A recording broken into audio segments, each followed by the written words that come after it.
Hello friends, welcome to my channel Essentials of Management.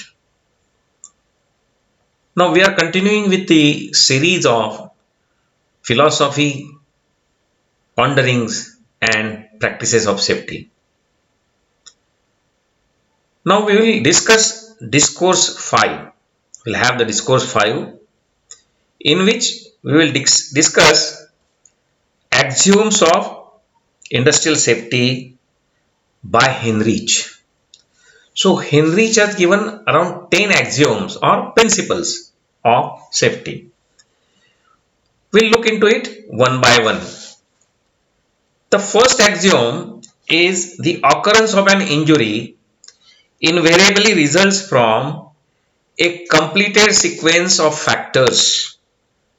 The last one of these being the accident itself. So according to Heinrich, there is a domino theory given by Heinrich. According to him, if one domino falls, the other domino also falls. But we will look into the domino theory whenever we will look into the different theories of the accidents.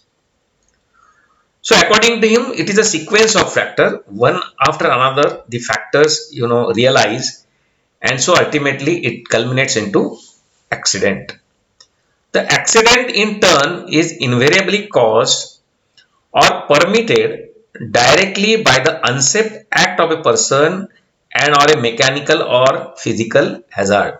We have discussed at length unsafe act and unsafe conditions and how 90% of the cases it is because of the unsafe act which caused by the human error. Second, the unsafe acts of person are responsible for majority of the accident. So we said 90%. The person who suffers a disabling injury caused by an unsafe act in the average case has had over 300 narrow escapes from serious injury as a result of committing the very same unsafe act. Likewise, persons are exposed to mechanical hazards hundreds of times before they suffer injury. So you please recall near misses. When we discussed about the near misses in the previous discourses, that you come across a near miss, and when there are more than 600 near misses, it culminates into one major accident. So things keep on happening. So something happens, but there is no injury or there is no harm. So we just try to let go it and don't look into it. So according to him, that the unsafe act which is committed by that particular person when the accident happens, that act is committed by him at least 300 times before, but somehow or the other the hazard is not realized.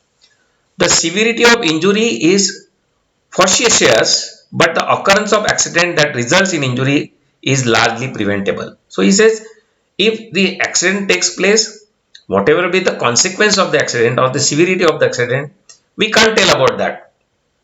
It may depend on the circumstances or the different factors. But according to him, the occurrence, that means the probability of the accident, can be prevented by taking certain measures. Fifth, the four basic motives or reasons for the occurrence of unsafe act provide a guide to the selection of appropriate corrective measures.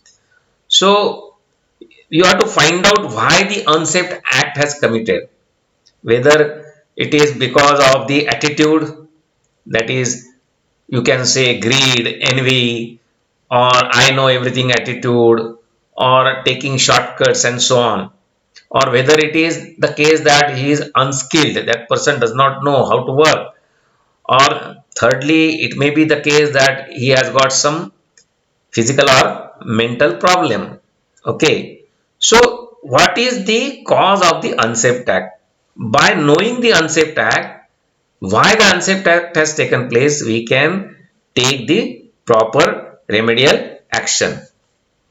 Now, four basic methods are available for preventing accidents: engineering revision, persuasion and appeal, personal adjustment and discipline. So you can make the necessary engineering revisions or necessary changes. Then you can pursue the people not to commit the unsafe act. You can appeal them. Then you can adjust the personnel, because if some person is not suitable for the job, you can change that person. You can take him to other job and bring some a skilled person or who knows the job proper to that job. Okay, and you have to create the discipline at the workplace. 7. Methods of most value in accident prevention are analogous with the methods required for the control of the quality, cost, quantity of production. So in short, he says the way you look into the productivity and the way you look into the quality and the measures you take for quality control or measure you take for improvement of the productivity, these same type of methods can be used for bringing the safety performance. Management has the best opportunity and ability to initiate the work of prevention, and therefore it should assume the responsibility. So according to him also, it is the responsibility of the management or the owners to have safe working environment. 9. The supervision or foreman is the key man in industrial accident prevention. So the actual shop floor supervisor or a foreman, they have a key role according to Heinrich in prevention of the accident. His application of the art of supervision to the control of worker performance is the factor of greatest influence in successful accident prevention. So he is the key, and his acts, the way he controls his people, is very important. It can be expressed and taught as a simple 4-step formula. 10th, the humanitarian incentive for preventing accidental injury is supplemented by two powerful economic factors. The safe establishment is efficient productively, and the unsafe establishment is inefficient. Very clear that if there is problem of safety, you will not get the efficiency, you will not get the productivity. But if the environment is safe, if the workplace is safe, the productivity will definitely increase. What is the last? The direct employer cost of industrial injuries for compensation claims and for medical treatment is but 1/5 of the total cost which the employer must pay. So whatever you pay for the compensation when the accident takes place, when the injury takes place, whatever the claims you have to provide, whatever the medical treatment you have to provide, that cost is almost 5 times more than the cost which is incurred to prevention measures. So these are the 10 axioms given by Heinrich.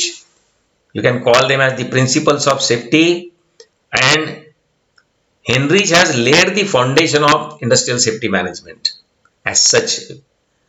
So friends, this is all about the axioms of safety. Thank you very much. We'll move on to discourse 6. Thank you.